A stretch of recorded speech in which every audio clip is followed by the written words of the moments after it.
Hello students, welcome to Med Academy. My name is Malika, your biology mentor. आज हम important chapter शुरू करने वाले हैं इकोलॉजी यूनिट का, that is your organism and population. इस चैप्टर में बेसिकली आपको ध्यान रखना है that what do you mean by organism. एक इंडिविजुअल का क्या रोल होता है इकोसिस्टम में, इंटरैक्शन, जैसे हम लोग आपस में बात करते हैं, सोशली हम होते हैं, तो इंटरैक्शन हम लिविंग बीइंग के साथ कर रहे हैं ना, तो नॉन लिविंग बीइंग के साथ भी इंटरैक्शंस होती हैं। जैसे विंड, मतलब हमारा एटमॉस्फेयर में लीव्स से हम बातें करते हैं, बातें भी नहीं करते, इंटरैक्शन किस तरीके से, फूड के वे में इंटरैक्शन होती है। तो उसी तरीके को हम इंटरैक्शन को किस वे में बोल रहे हैं कि अपने लिए, रिसोर्सेज के लिए हम कैसे उन पर डिपेंडेंट हैं, वो हम पे कैसे डिपेंडेंट है, ये सारी चीज़ें इस चैप्टर में पढ़ेंगे। तो पहली बात ऑर्गेनिज्म, मैं एक ऑर्गेनिज्म हूँ, आप लोग हो, जितने भी हमारे सराउंडिंग में जो भी सब हैं, that is your organism. Population का क्या मतलब हुआ, ग्रुप ऑफ ऑर्गेनिजम्स, ऑर्गेनिजम्स का ग्रुप जो आपस में क्या कर सके, इंटरैक्ट सोशली कर सके, रिप्रोड्यूस कर सके, राइट। पॉपुलेशन बढ़ती कैसे जा रही है, रिप्रोडक्शन की वजह से ही बढ़ती जा रही है, और मेजर्स भी गवर्नमेंट कर रही है कि कैसे उस चीज़ को हम कंट्रोल कर सकते हैं। अब बात करते हैं कि अब जैसे मैं बात करूं इंडिया की, इंडिया में बहुत ज़्यादा पॉपुलेशन है, और दूसरी जगहों पे थोड़ा ठंडे एरिया में अगर हम बात करते हैं, वहाँ पर जैसे नीदरलैंड्स में या अलग अलग जगहों पे, वहाँ की जो पॉपुलेशन है वो थोड़ी कम है एज़ कंपैरिजन टू इंडिया। ऐसा क्या रीज़न है, क्या वजह है कि इंडिया में सबसे ज़्यादा पॉपुलेशन है और थोड़े टेम्परेट रीजन्स में जो कंट्रीज़ हैं उनकी थोड़ी पॉपुलेशन कम है। इंडिया इज़ अ ट्रॉपिकल, मतलब जो रीजन है वो ट्रॉपिकल रीजन में आता है, और इसी की वजह से हर एक चीज़ इंडिया में अलग अलग मौसम आपको मिलेंगे, ठंड, गर्मी, सारे जो ऑटम, स्प्रिंग, सारे सीज़न इंडिया में मिलते हैं, राइट। तो ऑर्गेनिज्म का जो एट्रीब्यूट है, मतलब किस जगह पर कौन से ऑर्गेनिजम्स होंगे, वो सब किस पे डिपेंड करता है, एबायोटिक फैक्टर्स पे, ठीक है। तो अब इंटरैक्शन, जैसे मैंने बोली कि ऑर्गेनिज्म इंटरैक्शन करते हैं, जब भी पढ़ो दो चीज़ों के बारे में ध्यान रखो, हाउ एंड वाई। अगर ऑर्गेनिज्म इंटरैक्शन कर भी रहे हैं, जैसे सुबह सुबह आप उठते हो, बुलबुल सिंग कर रही होती है, मतलब बुलबुल गाने गा रही होती है, मतलब बर्ड है, कू कू भी होती है, ये सारी चीज़ें सुनाई देती हैं। अब क्वेश्चन आना चाहिए, इंटरैक्शन तो हो रही है, सराउंडिंग के साथ इंटरैक्शन हो रही है ना, क्यों हो रही है, वाई, और कैसे हो रही है, कैसे इंटरैक्शन, जो बुलबुल है, जो या कुकू बर्ड है, कैसे आवाज़ निकालती है, थ्रू वोकल कॉर्ड। हाउ का रीज़न मिल गया ना, फिर वाई, क्यों करती है, ताकि दूसरे बर्ड्स को अट्रैक्ट करने के लिए, उनसे मतलब आपस में अपनी बॉन्डिंग बनाने के लिए, ये सब चीज़ों के लिए। तो जब हम इंटरैक्शन के बारे में पढ़ रहे हैं ना, तो दो चीज़ें ज़रूर ध्यान देनी है, हाउ, कैसे इंटरैक्शन हो रहा है, और ज़रूरत क्या है। जैसे हम माइक्रोराइजा की बात करते हैं, बहुत पढ़ा है माइक्रोराइजा के बारे में, हायर प्लांट्स और फंजाई के बीच में जो रिलेशनशिप होती है, राइट। तो अब इसमें क्या होगा कि क्यों हो रही है, बिकॉज दोनों को आपस में चाहिए, भाई म्यूचुअलिज्म चाहिए, इन दोनों के मतलब फूड के लिए, अलग अलग सपोर्ट के लिए चाहिए। कैसे होता है ये हमने पढ़ा नाइट्रोजन फिक्सेशन में एंड ऑल दीज थिंग्स। तो ऑर्गेनिज्म इंटरैक्शन का मतलब ये हुआ हाउ, कैसे होगा इंटरैक्शन, एंड वाई, कि कैसे होता है।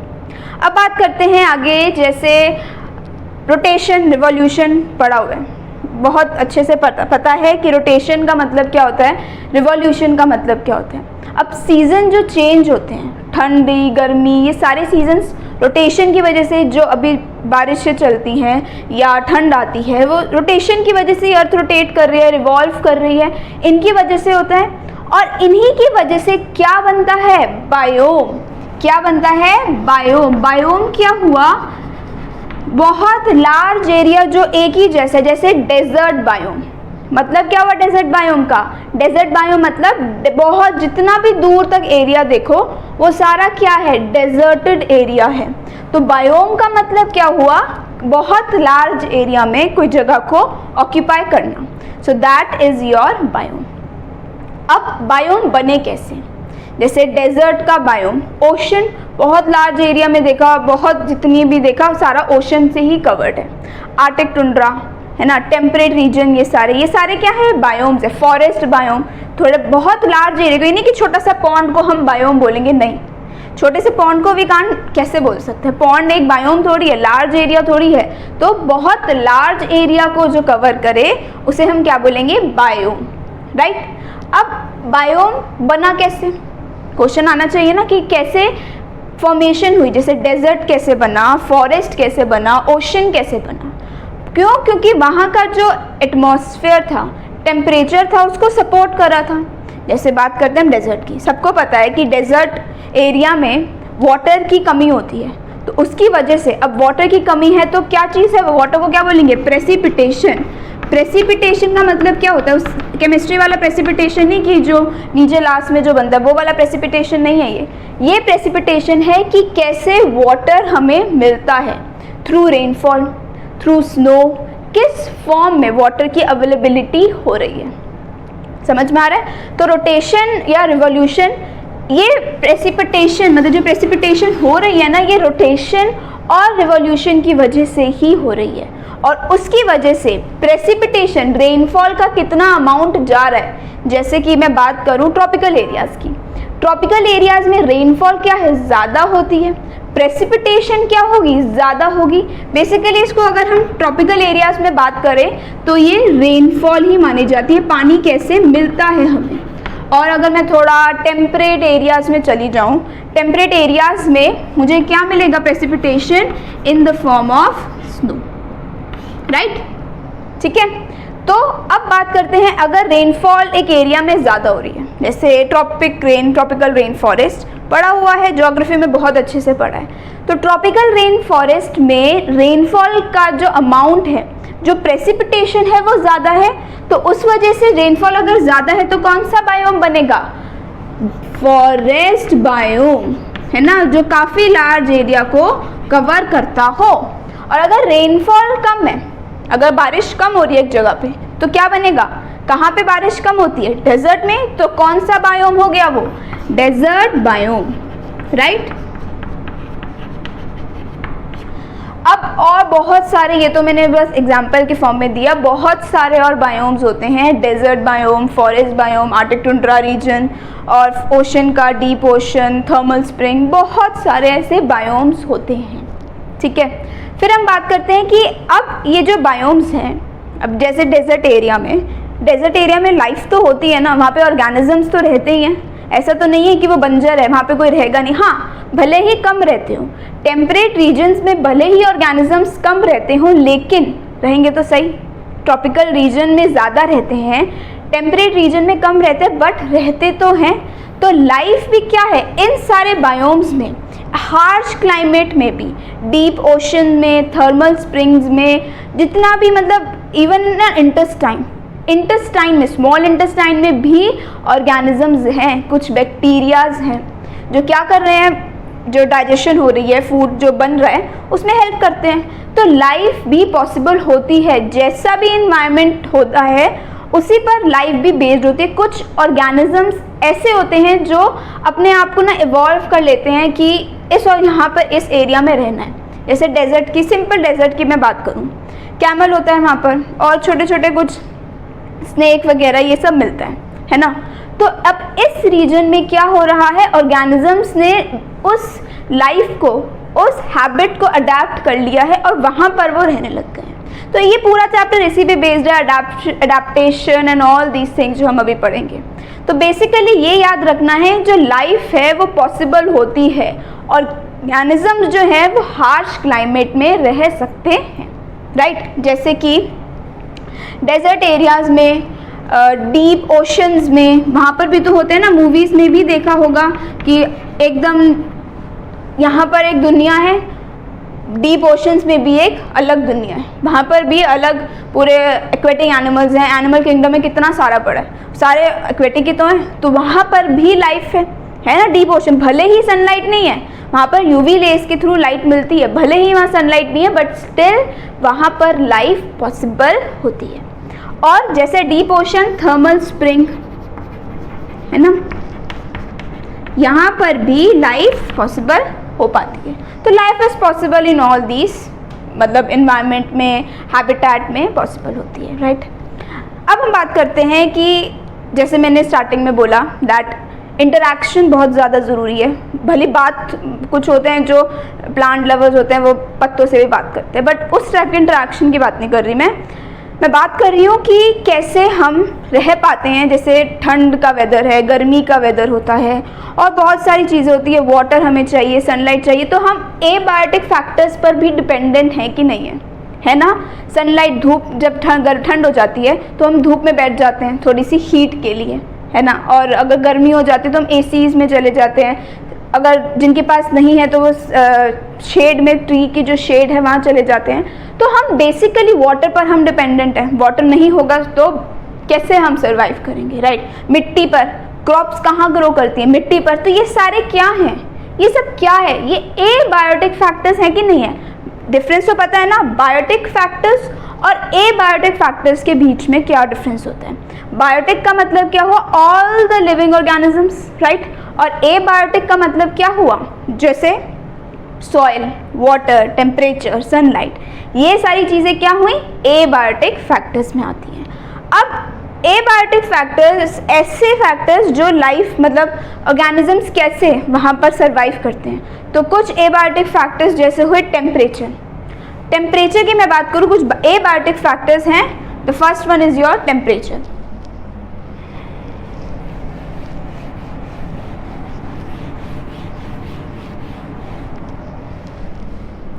टेम्परेचर, अब जैसे मैंने इंडिया के बारे में बात करी, इंडिया क्या है, ट्रॉपिकल रीजन में है, ऐसे ही टेम्परेट रीजन में भी होगी जगह, है ना। अब टेम्परेचर टेम्परेट में ज़्यादा होता है कि ट्रॉपिकल में, ऑफ कोर्स से बात है कि ट्रॉपिकल में ज़्यादा होता है। तो टेम्परेचर ट्रॉपिकल रीजन में ज़्यादा होगा as compare to temperate region, बिल्कुल बात सही है। अब टेम्परेट रीजन में कम है तो ऑर्गेनिजम्स की जो पॉपुलेशन है, ऑर्गेनिजम्स कहाँ ज़्यादा होंगे, ट्रॉपिकल में ज़्यादा होंगे कि टेम्परेट में ज़्यादा होंगे।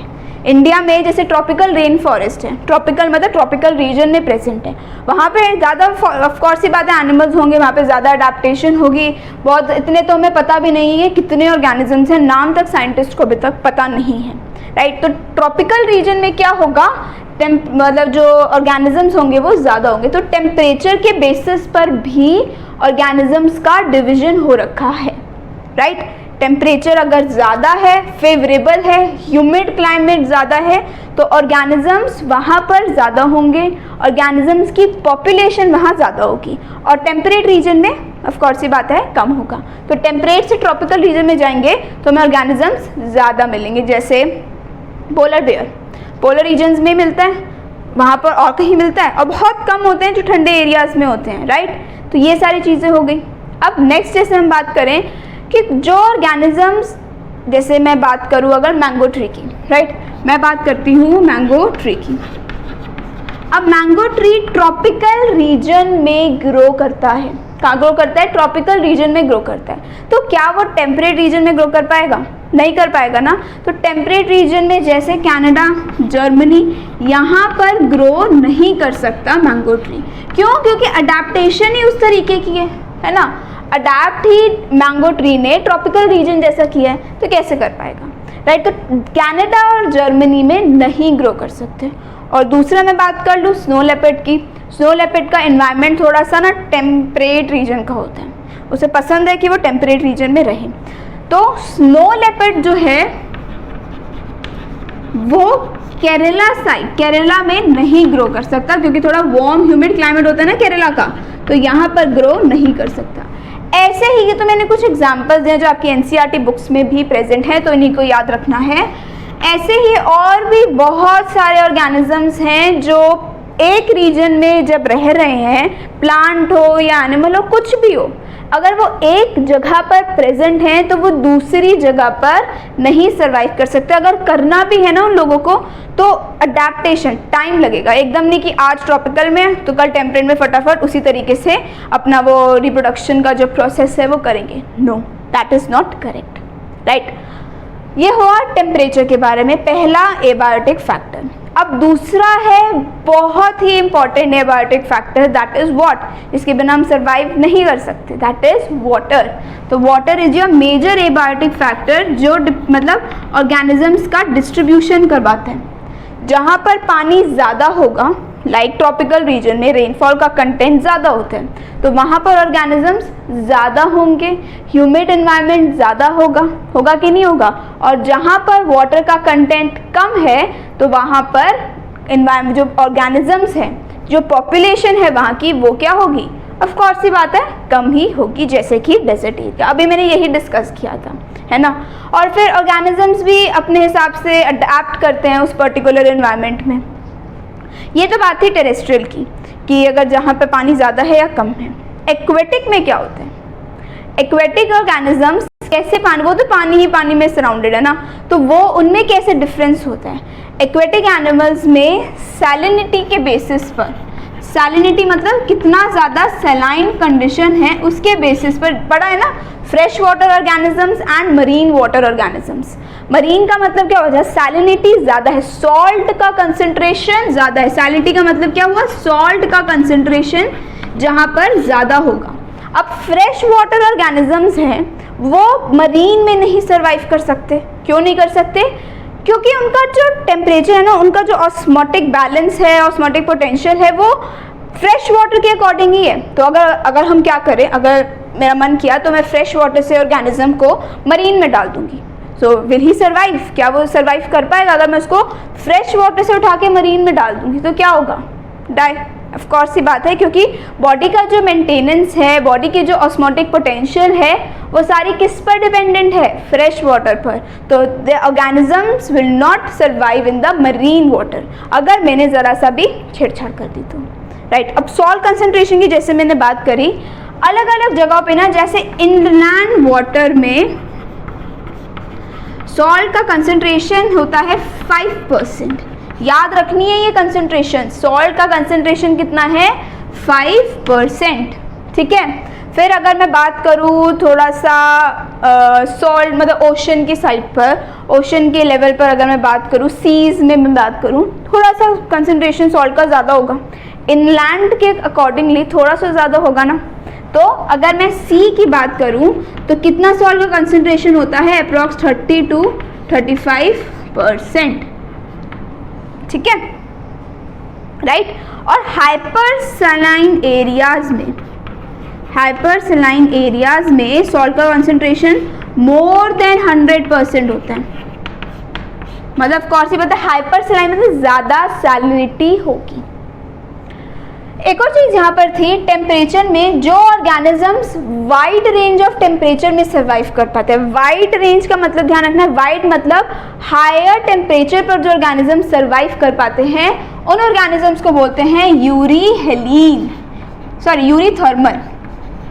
जो क्या हो, वाइड रेंज ऑफ टेम्परेचर में सर्वाइव कर पाए। और जो नैरो रेंज में थोड़ा कम टेम्परेचर पे जो सर्वाइव कर पाते हैं उनको क्या बोलते हैं, उनको बोलते हैं स्टीनोथर्मल। क्या बोलते हैं, स्टीनोथर्मल। यूरी का मतलब क्या हुआ, वाइड, और स्टीनो का मतलब क्या हुआ, नैरो। ये दोनों का डिफरेंस ध्यान रखना, राइट।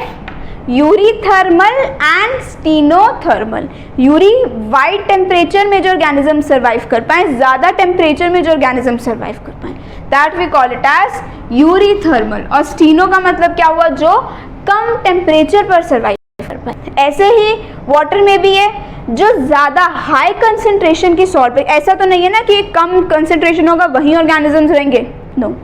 ज़्यादा कंसंट्रेशन के सॉल्ट्स पर भी ऑर्गेनिजम्स रहते हैं, और उन कंडीशन, उन ऐसे ऑर्गेनिजम्स को क्या बोलते हैं, यूरीहैलीन। यूरी का मतलब क्या था, वाइड, जो ज़्यादा जो सॉल्टी एरियाज है वहाँ पर जो ऑर्गेनिजम्स रह पाए उनको क्या बोलते हैं, यूरीहैलीन।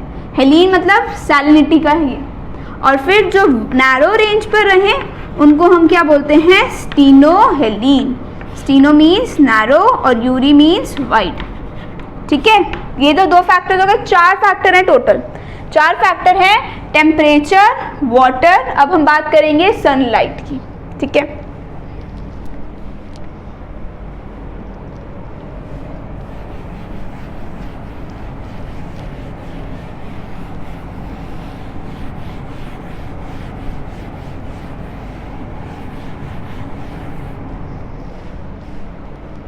अब हम बात करेंगे next abiotic factor is your sunlight.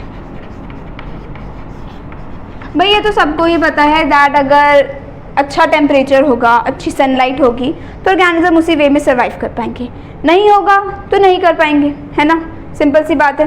Sunlight में भी यही कंडीशन होती है। अब बात करते हैं, ये तो टेरेस्ट्रियल के बारे में था। और ट्रॉपिकल रेन फॉरेस्ट में आप सब लोगों ने पढ़ा है दैट ट्रॉपिकल रेन फॉरेस्ट में क्या होता है, लार्ज बड़े बड़े ट्रीज होते हैं और वो छोटे ट्रीज को क्या कर देते हैं, कवर कर देते हैं। तो उन पे क्या होता है, सनलाइट क्या पड़ेगी, कम पड़ेगी, है ना, पड़ेगी कि नहीं पड़ेगी। और जो बड़े बड़े ट्रीज होते हैं उनकी कैनोपी से कवर हो जाते हैं, बड़े ट्रीज को ज़्यादा सनलाइट मिलेगी। तो ऐसे ही ऑर्गेनिजम्स ज़्यादा सनलाइट में और कम सनलाइट में दोनों में सर्वाइव कर सकते हैं। मतलब ऐसी अडेप्टेशन हो गई है कि अगर हाई सनलाइट मिलेगी, मतलब ज़्यादा अमाउंट सनलाइट की मिलेगी तब भी सर्वाइव कर लेंगे, और अगर कम मिलेगी सनलाइट, अगर ज़रा सा एक बीम भी पड़ गई ना, वो तब भी सर्वाइव कर लेंगे। तो सनलाइट के बेसिस पर भी ऑर्गेनिजम्स क्या होते हैं, इस वे में अपने आप को अडेप्ट कर लिया कि अगर ज़्यादा अमाउंट में सनलाइट पड़ेगी तब भी they are able to survive, और अगर कम मिलेगी तब भी वो सर्वाइव कर सकते हैं। ठीक है, अब बात करते हैं, ये तो टेरेस्ट्रियल के बारे में था, ये तो ऑब्वियस सी बात है भाई। अब बात करते हैं एक्वेटिक की। एक्वेटिक में तो ऐसा कुछ नहीं होता ना कि बड़े ट्रीज फिर छोटे ट्रीज, ऐसा तो कुछ नहीं होता। एक्वेटिक में क्या होता है, एक्वेटिक में ऑफकोर्स थोड़े बहुत लाइट ऊपर तक जाती है। जैसे अगर मैं ये ओशन या किसी पॉन्ड की बात करूं, यहाँ ऊपर तक सनलाइट जाएगी बस, या कुछ यहाँ तक भी चली गई, अंदर तक नहीं जाती है। क्योंकि डीप ओशंस की अगर मैं बात करती हूँ, अंदर तक यहाँ तक लाइट नहीं जाती है। यहाँ पे ऑर्गेनिजम्स कैसे सर्वाइव करेंगे भाई, यहाँ तक सिर्फ ऊपर तक ही जा रही है ना, ऊपर तो बहुत ज़्यादा जाती है। ऑफ कोर्स सी बात है, अगर प्लेन एरिया है ऊपर तो जाएगी, लेकिन डीप ओशंस में कैसे जाएगी सनलाइट। तो इसमें क्या होता है, ये तो सारे विजिबल स्पेक्ट्रम है, मतलब जो लाइट हमें दिखती है वही लाइट ऊपर टॉप सरफेस पे पहुंचती है। ठीक है, अब डीप ओशंस में क्या होता है, यूवी स्पेक्ट्रम, यूवी लाइट पहुंचती है ताकि ऑर्गेनिज्म सर्वाइव कर सके। थोड़ी बहुत तो लाइट ऑफ कोर्स सी बात है, हमेशा किसी ना किसी ऑर्गेनिज्म को तो चाहिए ही ना। अगर लाइट नहीं होगी तो क्या, कुछ ऑर्गेनिजम्स होते हैं जो बिना लाइट के भी सर्वाइव कर सकते हैं, राइट। और सनलाइट और भी चीज़ों के लिए, ये तो एनिमल्स, प्लांट्स में भी तो ज़रूरी है, प्लांट्स में भी तो ज़रूरी है सनलाइट। फोटो पीरियोडिज्म के लिए कि ज़्यादा अमाउंट में सनलाइट मिलेगी तो अच्छे से वो, मतलब ऑफ कोर्स ही बात है, फोटोसिंथेसिस कर पाएंगे। तो फोटोसिंथेसिस के लिए भी तो सनलाइट चाहिए होती है, फोटो पीरियोडिज्म जिसे हम बोलेंगे, है ना, जिसे हम क्या बोलेंगे, फोटो पीरियोडिज्म। और एनिमल्स को भी, ये तो एक्वेटिक की हो गई, टेरेस्ट्रियल में भी तो चाहिए होती है। टेरेस्ट्रियल में कैसे, रिप्रोडक्टिव एक्टिविटीज़ के लिए वो सनलाइट पर डिपेंडेंट होते हैं, फॉरेजिंग, खाने ढूंढने के लिए वो सनलाइट पर डिपेंडेंट होते हैं, माइग्रेटरी, अगर ठंड ज़्यादा है ठंड कम है उस पर भी ऑर्गेनिजम्स डिपेंडेंट होते हैं। तो ये कुछ एक्टिविटीज़ हैं जिस पर एनिमल भी सनलाइट पर डिपेंडेंट होते हैं, reproductive activity, foraging activity and migratory activity, right. समझ आया, ये सनलाइट के बारे में था। अब हम बात करेंगे द फोर्थ फैक्टर, 4 बोले थे ना मैंने, हमने पहले बात कर ली किस चीज़ की, पहले हमने बात करी अपना टेम्परेचर की, फिर हमने किसकी बात करी, वाटर की, then we talked about sunlight, और अब जो फोर्थ एबायोटिक फैक्टर है दैट इज योर सॉइल, उसके बारे में हम बात करेंगे।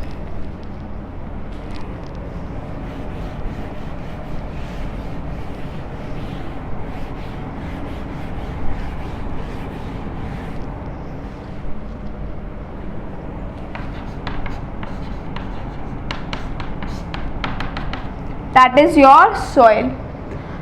वेदरिंग पढ़ा है, वेदरिंग क्या होती है, रॉक्स को ब्रेक करना through different ways like water, sunlight, temperature, ये सारी चीज़ें। तो जिस हिसाब से वो रॉक्स ब्रेक डाउन हो रहे हैं, जिस हिसाब से सॉइल बन रही है, कैसे ब्रेक हो रहे हैं, उस पर भी सॉइल डिपेंडेंट होती है। किस पर, वेदरिंग पर। तो पहला क्या हुआ, वेदरिंग पर सॉइल का कॉम्पोजिशन डिपेंडेंट होता है कि अगर बड़े बड़े पार्टिकल्स में होंगे, तो जैसे पढ़ा भी है ना, क्लेई पार्टिकल और कौन से होते हैं, सैंडी, सिल्ट, ये सारे ऐसे पार्टिकल्स होते हैं। तो इन पर कैसे ब्रेक हो रहा है, क्या ग्रेन साइज है, बड़े पार्टिकल्स हैं, छोटे पार्टिकल्स हैं, और वाटर होल्डिंग कैपेसिटी, जैसे क्लेई में क्या होता है, ज़्यादा वाटर होल्ड कर सकते हैं, सैंडी में क्या होता है, वाटर ज़्यादा होल्ड नहीं कर सकते, पास कर जाएगा पानी, है ना। तो और क्या हो गया, water holding capacity, water holding capacity पर, है ना। PH is very very important. PH अगर सोचो ज़्यादा हो गया तो क्या होगा, अगर पीएच का लेवल अगर बढ़ गया तो क्या होगा, क्या ऑर्गेनिजम्स वहाँ सर्वाइव कर पाएंगे, क्या क्रॉप वहाँ ग्रो कर पाएगी, नहीं कर पाएगी ना। तो पीएच भी बहुत इंपॉर्टेंट फैक्टर है कि कैसी सॉइल होगी, टेम्परेचर वहाँ का, अगर टेम्परेचर ज़्यादा है कम है, उसके बेसिस पर भी सॉइल डिपेंडेंट होती है कि कैसी सॉइल बनेगी, राइट। वहाँ का वाटर का अमाउंट ज़्यादा मिल रहा है, वाटर का अमाउंट अगर कम मिल रहा है, उस पर भी डिपेंडेंट होते हैं। क्लाइमेट वहाँ का कैसा है, तो ये कुछ फैक्टर्स हैं जिस पर एबायोटिक फैक्टर और डिपेंडेंट होते हैं। सॉइल इन सब चीज़ों पर डिपेंडेंट होती है कि किस जगह पर, जैसे टोपोग्राफिकल डिस्ट्रीब्यूशन का क्या मतलब हुआ कि जैसा इन्वायरमेंट है उसी तरीके से वहाँ के जितने भी एबायोटिक फैक्टर्स में जितने भी ऑर्गेनिज्म सर्वाइव कर रहे हैं वो ये हुआ ना टोपोग्राफिकल डिस्ट्रीब्यूशन। ओके, अब हमने ये पढ़ लिया अबाउट एबायोटिक फैक्टर्स। ऑर्गेनिजम्स कैसे इस एबायोटिक फैक्टर्स में सर्वाइव कर पाते हैं, मतलब टेम्परेचर, जैसे मैंने बात करी, टेम्परेचर अगर यूरीथर्मल है, वाइड रेंज ऑफ टेम्परेचर है, और stenothermal, that is your narrow range of temperature, वहाँ पर ऑर्गेनिजम्स कैसे सर्वाइव करते हैं। ये नहीं कि सारे ही मतलब ऑर्गेनिजम्स अगर ठंडे में तो मर जाएंगे, बहुत ज़्यादा टेम्परेचर तो मर जाएंगे, नहीं, ऐसा नहीं होता है। अलग अलग वेज है कि कैसे वो अपने एबायोटिक फैक्टर्स में ऑर्गेनिजम्स अपने आप को सर्वाइव कर पाते हैं। तो ऑर्गेनिज्म का रिस्पॉन्स कैसा है टुवर्ड्स एबायोटिक फैक्टर्स, तो उसमें हम 3 पढ़ेंगे, 4 हैं, कन्फर्मर, रेगुलेटर, माइग्रेट एंड, ये 4 चीज़ें हैं कि कैसे ऑर्गेनिज्म अपना रिस्पॉन्ड करते हैं टुवर्ड्स एबायोटिक फैक्टर्स, ठीक है। तो पहले we will talk about regulators. Regulators कौन होते हैं, कन्फर्मर्स कौन होते हैं, ये सारी चीज़ें हम डिस्कस करेंगे। रेगुलेटर्स कौन होते हैं, टॉपिक क्या है, रिस्पॉन्स, कैसे ऑर्गेनिज्म अपने आप को मतलब सर्वाइव करते हैं, अगर एबायोटिक फैक्टर कैसा है अपने आप को रिस्पॉन्ड कर पाते हैं, तो वो चीज़ है। तो your topic is your response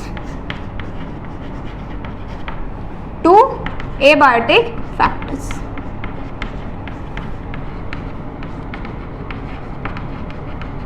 ठीक है, अब एनसीईआरटी की बुक्स में ग्राफ दे रखा है, उसको ध्यान से देखना, क्या है वो, ये हुआ एक्सटर्नल लेवल, बाहर का टेम्परेचर या बाहर का एनवायरनमेंट कैसा है, ठीक है, this is your external level. ये क्या है, इंटरनल लेवल, ये क्या है, इंटरनल लेवल। अब देखना क्या होगा, पहले मैंने क्या बात करी, रेगुलेटर्स के बारे में बात करी ना, क्या बात करी मैंने, रेगुलेटर्स के बारे में। तो रेगुलेटर्स कौन होते हैं, हम लोग, वी ऑल ह्यूमन बींग्स। अब देखो आप लोगों का बाहर जैसे बहुत गर्मी है, 50 डिग्री टेम्परेचर है, 46 डिग्री, कितना भी टेम्परेचर है बाहर, अगर ये नहीं कि 100 की बात हो रही है, नहीं 100 नहीं, 50 डिग्री तक, अगर 50 डिग्री टेम्परेचर है, ऐसे तो आप पिघल जाओगे, नहीं पिघलोगे ना, या ऐसा भी नहीं आप सर्वाइव ही नहीं कर सकते, मर जाओगे। हाँ, कुछ लोग होते हैं जो थोड़े ना, इंडियंस तो ऐसे नहीं होते, फॉरेनर्स होते हैं जो हाई टेम्परेचर पर दे स्टार्ट रिस्पॉन्डिंग, बट हम लोग तो नहीं है, इंडियंस वी आर स्ट्रॉन्ग। अब हाई टेम्परेचर पर जितना भी होता जा रहा है, ऐसा नहीं होगा कि वी विल डाई, या हमें कुछ थोड़ी बहुत गर्मी लगेगी, स्वेट करेंगे हम, एसी ऑन कर देंगे ऐसा, बट ये अलग अलग चीज़ें हैं कि हम अपने बॉडी को कैसे मेंटेन कर सकते हैं टेम्परेचर को। लेकिन हमारा जो इंटरनल बॉडी का टेम्परेचर है, क्या 50 डिग्री अगर बाहर हो रहा है, आप खुद गर्म फील करने लगते हो, आपका खुद का 50 डिग्री होता है, नहीं होता ना। क्यों नहीं होता है, क्योंकि बॉडी क्या करती है, बॉडी अपने इंटरनल टेम्परेचर को मैनेज करके रखती है। बाहर भले ही कितना भी टेम्परेचर हो जाए, अंदर का जो टेम्परेचर है ना, that will be your 37 degree Celsius. कितना भी भले, अगर ये नहीं कि 100 डिग्री हो तो ऑफकोर्स जल जाओगे, तो अगर 50 डिग्री टेम्परेचर बाहर का है तो इंटरनल टेम्परेचर मेंटेन्ड रहेगा। मेंटेन्ड का मतलब क्या हुआ, 37 डिग्री टेम्परेचर पर आपका जो मेंटेनेंस है बॉडी का वो रहेगी। उसी को बोलते हैं रेगुलेटर्स। और जब ये डार्विन ने एवोल्यूशन करी थी ना, ये जो फैक्टर है कि ये बॉडी का टेम्परेचर मेंटेन रहता है, बॉडी अपने आप को कैसे भी करके मैनेज कर लेती है। स्वेट, गर्मी लगती है तो पसीना आता है, वो क्यों आता है? बॉडी को कूल रखने के लिए। अगर नहीं होगा तो इतना ज़्यादा टेम्परेचर हो जाएगा। फिर और दूसरा क्या हुआ, अगर बहुत ठंड हो रही है तो हम स्वेट नहीं करते हैं। ठंड में क्या होता है, वी शिवर। तो बॉडी, इससे क्या होगा, हीट मिलेगी, हमें एनर्जी मिलेगी, हीट गेन कर पाएंगे हम।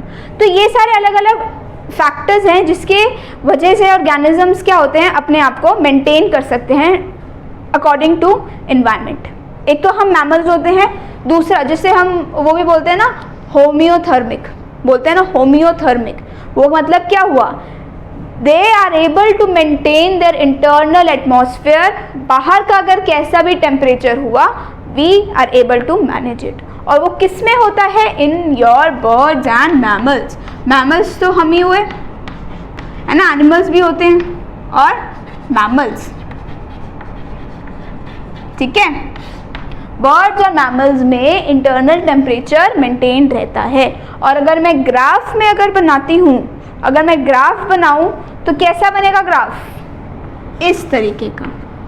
ये नहीं बनेगा, ये रेगुलेटर्स है। कैसे बना ये रेगुलेटर, कैसे बना ये रेगुलेटर? ये रेगुलेटर बना कि एक्सटर्नल इन्वायरमेंट देखो, अगर कितना भी मैं बढ़ा दूंगी ना, ये देखो ये बढ़ रहा है, ये बढ़ रहा है ना, बढ़ रहा है ना ये, लेकिन मेरा इंटरनल लेवल यही रहेगा, that is your 37 degree Celsius. अगर मैं कितना भी टेम्परेचर को बढ़ा दूँ, मेरा मेंटेनेंस रहेगी। और स्वेटिंग, शिवरिंग, ये तो चीज़ें हैं मेंटेन करने के लिए टेम्परेचर को,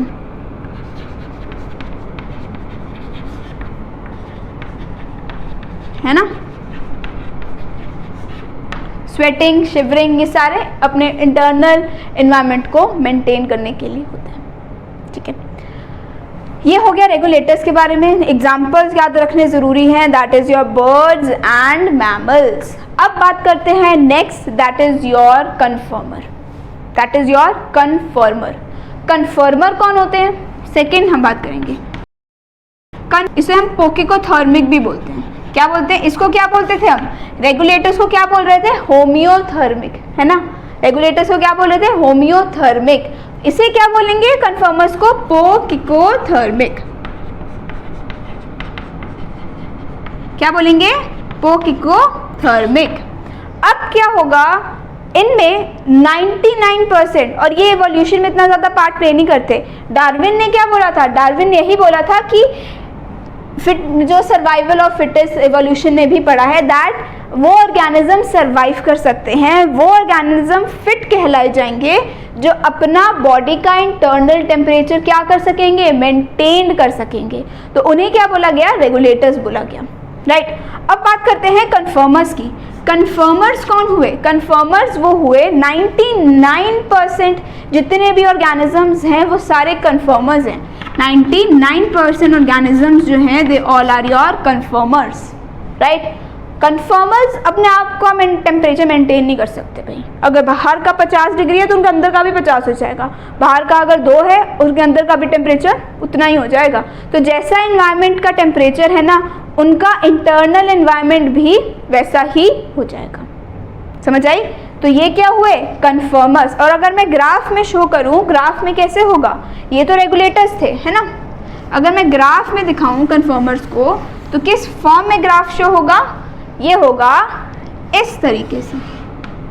क्या ये कैसे बना, ये बना, एक्सटर्नल टेम्परेचर मैं बढ़ाती जा रही हूँ, उनका इंटरनल टेम्परेचर भी क्या होता जा रहा है, बढ़ता जा रहा है ना। तो ये क्या हुए, कन्फर्मर्स। क्या हुए ये, कन्फर्मर्स। और ऐसे ही पार्शियल कन्फर्मर्स भी होते हैं। अब पार्शियल का मतलब क्या, पार्शियल मतलब आधा, आधा का मतलब क्या हुआ, एक टाइम आएगा वो बढ़ते जाएंगे अपना इंटरनल एनवायरनमेंट, एक्सटर्नल बढ़ रहा है तो ये बढ़ेंगे, फिर एक ऐसा टेम्परेचर आएगा जिसपे क्या होगा, ये कांस्टेंट हो जाएंगे, ये और आगे नहीं बढ़ेंगे। And this is called as your, कौन से टाइप के कन्फर्मर, पार्शियल, मतलब ज़्यादा प्रॉपर्टी नहीं शो करते, थोड़ी बहुत करते हैं। अब इसमें हम बात करते हैं कन्फर्मर्स में। कन्फर्मर्स में क्या हो रहा था कि बॉडी का टेम्परेचर ये नहीं मेंटेन कर पा रहे थे। ये ऐसा इसलिए भी होता है कि कुछ जैसे स्मॉल ऑर्गेनिजम्स होते हैं उनमें ना हीट लॉस या हीट गेन की प्रॉपर्टी अच्छे से होती नहीं है, प्रॉपरली वो कर नहीं पाते। जैसे हम में क्या होता है, हम हीट गेन भी कर सकते हैं, शिवरिंग कर लेते हैं, और हीट लॉस भी हो जाती है। अब स्मॉल ऑर्गेनिजम्स की अगर मैं बात करूं, वो अपना इंटरनल टेम्परेचर नहीं मेंटेन कर पाते। क्यों नहीं वो मेंटेन कर पाते? क्या उनमें ऐसा होता है? क्योंकि हम तो कर पाते हैं, हमारा जो इंटरनल इन्वायरमेंट है, इंटरनल टेम्परेचर है, वो मेंटेन रहता है, लेकिन बाहर जो छोटे ऑर्गेनिजम्स हैं उनका नहीं होता। Main reason is your surface area. क्या रीज़न है? Surface area. अब इसका क्या मतलब हुआ? उनके वॉल्यूम के अकॉर्डिंगली उनका वॉल्यूम और उनका सरफेस एरिया ज़्यादा होता है as compare to their volume. Surface area उनका वॉल्यूम, जितना भी उनका बॉडी का वॉल्यूम है उससे ज़्यादा होता है सरफेस एरिया। और अगर सरफेस एरिया ज़्यादा है तो अगर ठंड ज़्यादा है तो शिवर उनको ज़्यादा करना पड़ेगा ताकि वो हीट गेन ज़्यादा से ज़्यादा अमाउंट में कर सकें। और अगर हीट गेन कर रहे हैं, हम शिवर कर रहे हैं, तो हमारी एनर्जी भी वेस्ट हो रही है। उनके केस में क्या होता है, अगर सरफेस एरिया ज़्यादा है तो ज़्यादा हीट गेन करना पड़ेगा, ज़्यादा एनर्जी चाहिए, जो छोटे से ऑर्गेनिज्म में पॉसिबल तो है ही नहीं भाई। कैसे ऑर्गेनिजम्स सर्वाइव कर सकते हैं अगर उनका सरफेस एरिया इतना छोटा है, एनर्जी उनको इतनी मिल नहीं रही है, तो वो कैसे सर्वाइव करेंगे? ऑब्वियस सी बात है ना, किस वे में वो सर्वाइव कर सकते हैं, राइट? तो इस स्मॉलर सरफेस एरिया क्या हुआ, स्मॉलर ऑर्गेनिजम्स में सरफेस एरिया ज़्यादा होता है एज कम्पेयर टू वॉल्यूम। तो अगर हीट लॉस भी करनी है तो उनको ज़्यादा हीट लॉस हो जाएगी क्योंकि उनका सरफेस है। क्योंकि अगर ऑफकोर्स ही बात है, अगर आप उसमें देखो फ्राई पैन में अगर पानी ठंडा करने के लिए रखते हो और ग्लास में पानी ठंडा करने के लिए रखते हो, फ्राई पैन में जल्दी ठंडा होगा कि ग्लास में जल्दी ठंडा होगा? फ्राई पैन में, क्योंकि सरफेस एरिया क्या है वहाँ ज़्यादा है, जल्दी से इवेपोरेशन होगी। ग्लास में सरफेस एरिया क्या है, छोटा है ना, कम है, तो उनकी इवेपोरेशन कम हो पाएगी। ऐसा ही केस स्मॉल एनिमल्स में होता है। सरफेस एरिया अगर ज़्यादा है तो हीट लॉस ज़्यादा होगी, अगर कम है तो हीट लॉस कम होगी। हम में मैमल्स की केस में सरफेस एरिया कम होता है as compare to our volume. Volume के कंपैरिजन में हमारा सरफेस एरिया क्या होता है, कम होता है, और स्मॉल ऑर्गेनिज्म का ज़्यादा होता है। ठीक है, ये बात हुई। अब नेक्स्ट हम बात करते हैं किसकी, सस्पेंड या माइग्रेट। अब जैसे जून जुलाई की महीना शुरू होता है, तो जून में स्पेशली दिल्ली के लोग शिमला चले जाते हैं ताकि थोड़ा सा वार्म चेंज के लिए, थोड़ा ठंडा एटमॉस्फेयर में जाने के लिए। अपने आप को क्या कर रहे हैं, वो जून के टेम्परेचर से बचा रहे हैं कि नहीं बचा रहे? ऐसे ही भाई अब ह्यूमन बीइंग्स हैं, एनिमल्स भी तो अपने आप को करेंगे ही ना। सेम केस किस में होता है, साइबेरियन क्रेन्स में। क्या करते हैं वो अगर बहुत ठंडा टेम्परेचर है साइबेरिया में तो वो राजस्थान आ जाते हैं थोड़ा सा अपने आप को बचने के लिए, ताकि इतना ठंडा बॉडी का टेम्परेचर तो मेंटेन नहीं कर सकते ना, तो वो ठंडे टेम्परेचर से क्या होंगे, थोड़े से वार्मर टेम्परेचर में आ जाएंगे ताकि वो अपने बॉडी का टेम्परेचर मेंटेन रख सकें। तो एग्जाम्पल क्या हुआ, कोयलाडो नेशनल पार्क।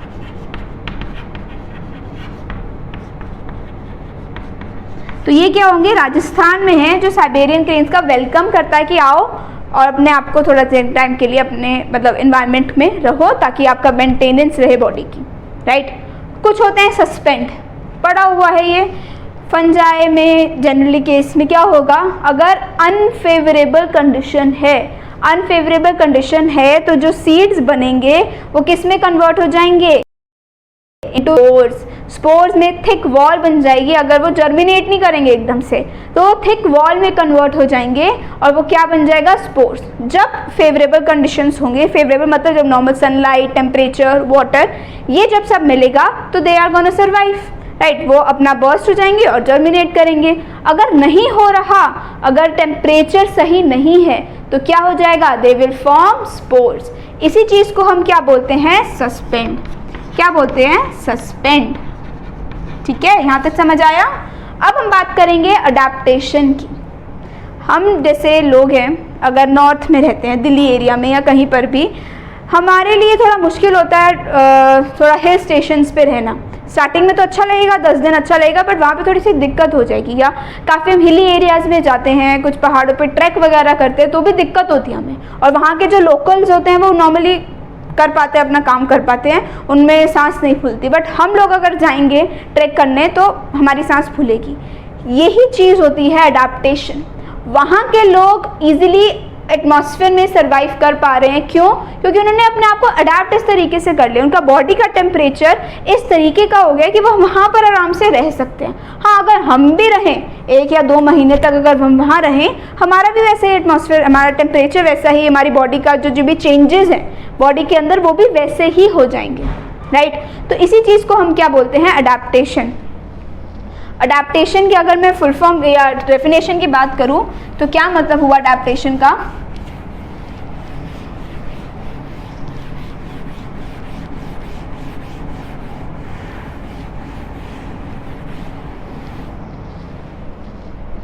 राइट, अडेप्टेशन मतलब मॉर्फोलॉजिकल, फिजियोलॉजिकल, बिहेवियरल चेंजेस, ऐसे ऑर्गेनिज्म जो वहाँ पर रह सकें और रिप्रोड्यूस भी वहीं कर सके, उन्हें क्या मतलब उस चीज़ को क्या बोलेंगे? अडेप्टेशन, जो वहाँ पर अपने आप को, बॉडी को मेंटेन कर सकें। तो कुछ चेंजेस होते हैं जो मतलब ऑर्गेनिजम्स के अंदर, भले ही वो प्लांट्स हो, भले ही वो एनिमल्स हो, जो बॉडी का अपना इन्वायरमेंट को मेंटेन कर पाते हैं बाहर के एनवायरनमेंट से, उसे अडेप्टेशन बोलेंगे। तो मॉर्फोलॉजिकल चेंजेस कौन से? मॉर्फोलॉजिकल का मतलब क्या हुआ? External features. मॉर्फोलॉजिकल का मतलब क्या हुआ? एक्सटर्नल फीचर्स क्या होते हैं? जैसे कि मैं बात करूं कैमल्स की, डेजर्ट कैमल्स की मैं बात कर रही हूँ, ऑफ कोर्स ये बात है क्योंकि यहाँ पर भी होते हैं, और वो जो यहाँ पर मिलते हैं वो क्या है? वो अपने आप को उन्होंने अडेप्ट उस तरीके से कर लिया कि वो यहाँ पर रह सकते हैं। डेजर्ट कैमल्स नॉर्थ अमेरिका के डेजर्ट कैमल्स, ये अपने आप को उन्होंने ऐसे सर्वाइव अडेप्ट कर लिया है कि वो क्या प्रोड्यूस करते हैं? कंसंट्रेटेड यूरिन, और साथ के साथ जो वाटर होता है ना, वो कहाँ से आता है? क्योंकि वाटर ज़्यादा नहीं उनको चाहिए ना, क्योंकि इस हिसाब से कि वाटर वो 2-2 दिन तक भी बिना पानी के रह सकते हैं। 2-2 दिन तक ही वो अपने आप को अडेप्ट उन्होंने ऐसे कर लिया कि उनको ज़रूरत ही नहीं है। तो उनको वाटर कहाँ से मिलता है? क्या सोर्स है उनकी वाटर का? Water is obtain from internal fat oxidation. Fat को ब्रेक करके वाटर मिलता है, इंटरनल फैट ऑक्सीडेशन। ये हुआ मॉर्फोलॉजिकल का, जो हम्प भी दिखता है ना, वो यही है, वाटर स्टोरेज का ही होता है उसके अंदर। फिर हम बात करें प्लांट्स के बारे में। डेजर्ट एरियाज में, कैक्टस वगैरह में, इनमें क्या होता है? हाई टेम्परेचर पे वो सर्वाइव कर पाते हैं। C4 पाथवे पड़ा है, वो इनमें होता है, कैम पाथवे, C4 पाथवे, ये सारी चीज़ें होती हैं। और वहाँ का एक प्लांट हो गया, दैट इज़ योर अपनशिया। अपनशिया क्या होता है? अगर उसमें देखा जाए, लीव्स नहीं होती अपनशिया में, लीव्स नहीं होती हैं, स्पाइन्स होते हैं। जैसे इसकी मैं बात करूँ, स्पाइन्स होते हैं, यही लीव्स हैं। तो leaves are modified into your spines, ताकि क्यों? वाटर लॉस कम हो सके, ट्रांसपिरेशन कम हो सके। भाई अगर नॉर्मल लीफ पत्ते होंगे तो इतना ज़्यादा पानी निकलेगा, खुद वो कैसे सर्वाइव करेंगे? तो स्पाइन्स इसलिए होती हैं, जो लीव्स हैं वो स्पाइन में कन्वर्ट हो जाती हैं ताकि वाटर लॉस कम हो सके, ट्रांसपिरेशन कम हो सके। और फिर फोटोसिंथेसिस कहाँ से होगी? अगर लीव्स ही मेन हमने पढ़ा है ना अभी तक कि फोटोसिंथेसिस लीव्स में होती है, अगर यही नहीं होगा तो फोटोसिंथेसिस कैसे होगी? फोटोसिंथेसिस होती है, ये स्टेम पे, ये जो है ना ये चीज़, ये स्टेम पे। तो फोटोसिंथेसिस कहाँ होती है? स्टेम पर होती है, राइट। ये तो हो गया डेजर्ट के बारे में। अब कोल्डर एरियाज में भी, कोल्डर क्लाइमेट्स में भी ऑर्गेनिज्म सर्वाइव कर पाते हैं। कोल्डर क्लाइमेट में ऑर्गेनिजम्स का ना छोटे ईयर्स होते हैं, छोटे लिम्स होते हैं। किस लिए? ताकि हीट लॉस ज़्यादा ना हो सके। ऑर्गेनिजम्स के छोटे ईयर्स, छोटे लिम्स होते हैं ताकि ज़्यादा हीट लॉस ना हो सके, क्योंकि अगर ज़्यादा हीट लॉस होगी तो उनको हीट गेन करने के लिए भी एनर्जी चाहिए होगी। तो उस रूल को हम बोलते हैं एलेन्स रूल, क्योंकि ये साइंटिस्ट एलन ने बनाया था, तभी क्या नाम दिया? एलेन्स रूल। तो जो कोल्डर क्लाइमेट में, ये अब हमने डेजर्ट के बारे में बात करी, राइट। तो जो कोल्डर क्लाइमेट में होते हैं ना, कोल्डर क्लाइमेट्स में एनिमल्स को क्या चाहिए होता है? Short years and limbs, short year and limbs, ताकि वो सर्वाइव कर सके इस पर्टिकुलर कोल्डर एनवायरनमेंट में और हीट लॉस ज़्यादा ना हो सके, इसलिए उनके शॉर्ट ईयर और लिम्स होते हैं। बहुत इंपॉर्टेंट है, क्या है? एलेन्स रूल, राइट। ये सारी चीज़ें होती हैं। और सील की हम बात करें, काफ़ी अगर देखा भी होगा, नीचे का जो एरिया होता है बहुत भारी होता है, बहुत बड़ा होता है। क्यों होता है वो? उसके अंदर क्या होता है? फैट ब्लबर होता है। उसके अंदर क्या होता है? फैट ब्लबर, जो एज अ किसकी तरह काम करता है? इंसुलेटर की तरह, बॉडी को गर्म रखने के लिए काम करता है। तो कोल्डर एनवायरनमेंट में भी ना देखो, मॉर्फोलॉजिकल चेंजेस हैं ये, एक्सटर्नल जो चेंजेस हैं, शॉर्ट ईयर लिम्ब बाहर से एक्सटर्नली हो रहा है, अंदर से नहीं हो रहा है अभी। मॉर्फोलॉजिकल चेंजेस ऐसे हैं कि ऑर्गेनिज्म क्या कर सके, अपने आप को थोड़ा भाई रहने के लिए तो चाहिए ही, तो ऑर्गेनिज्म अपने आप को क्या कर सके? अडैप्ट कर सके, राइट। सील में भी यही होता है, फैट ब्लबर इंसुलेटर की तरह काम करता है ताकि ऑर्गेनिजम्स सर्वाइव कर सके। ये थे मॉर्फोलॉजिकल चेंजेस, 5 पढ़े हमने अभी, राइट। ये थे मॉर्फोलॉजिकल चेंजेस। अब कौन से हैं? अब है फिजियोलॉजिकल चेंजेस। ये मैंने पहले ही बता दिया।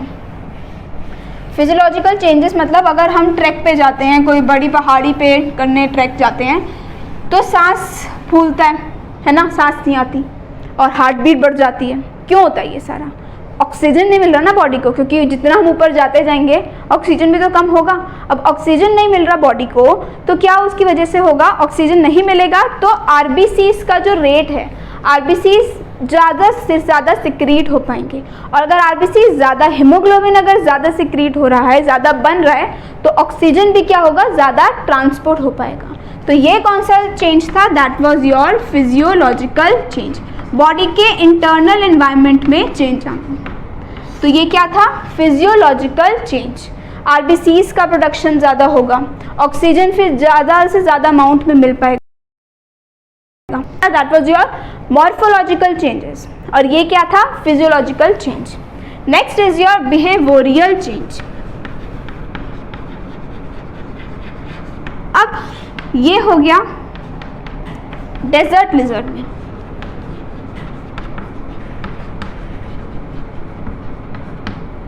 इसमें क्या होता है? अगर इनके पास मॉर्फोलॉजिकल मतलब कोई एक्सटर्नल फीचर नहीं है, फिजियोलॉजिकल बॉडी अपने आप को मेंटेन नहीं कर पा रहा, ये अपना थोड़ा सेंस लगाते हैं कि अगर बाहर का एनवायरनमेंट चेंज हो रहा है तो अपने आप को उनको भी बचाना है। तो अगर बाहर से एक्सटर्नल कोई फीचर्स चेंज नहीं हो रही है, बॉडी के अंदर कोई फीचर्स चेंज नहीं हो रहे हैं, तो ये कौन से चेंजेस करते हैं? बिहेवियरल। बिहेवियरल का मतलब बिहेवियर, अपना बिहेवियर चेंज कर लेंगे जैसा एनवायरनमेंट होगा। डेजर्ट के केस में अगर बाहर का एनवायरनमेंट बहुत ज़्यादा हाई है, बहुत गर्मी है, तो वो शेड में अपने आप चले जाएंगे ताकि अपने आप को वो बचा सकें। और अगर बाहर का टेम्परेचर ठंडा है तो वो क्या करेंगे? धूप में आ जाएंगे अपने आप को सर्वाइव करने के लिए। और कुछ होते हैं ऑर्गेनिजम्स सॉइल के अंदर चले जाते हैं, हाइबरनेशन हो जाती है, एस्टिवेशन कुछ ऑर्गेनिजम्स करते हैं ठंड से बचने के लिए, हाइबरनेशन गर्मी से बचने के लिए क्या होता है? एस्टिवेशन। तो ये सारे चेंजेस हैं जो बॉडी करता है ताकि जितना भी एनवायरनमेंट में चेंज हो रहा है अपने आप को सर्वाइव करने के लिए। So that was about your adaptation, right. With this we complete this part. बाकी का जो नेक्स्ट पार्ट है पॉपुलेशन, वो हम नेक्स्ट वीडियो में कवर करेंगे। अगर इसमें कोई भी डाउट है या कोई भी टॉपिक नहीं समझ आया, then please write in the comment section below. और अगर वीडियो अच्छी लगी हो then please hit the like button. You can also follow me on the Telegram channel, जिसमें इस चैप्टर के आपको हैंड रिटन नोट्स भी मिलेंगे। साथ में कोई भी क्वेरी है नीट से related, then you can DM me on the Instagram. Telegram और इंस्टाग्राम का link is given in the description box below. So please like, subscribe and share Med Academy. Thank you very much.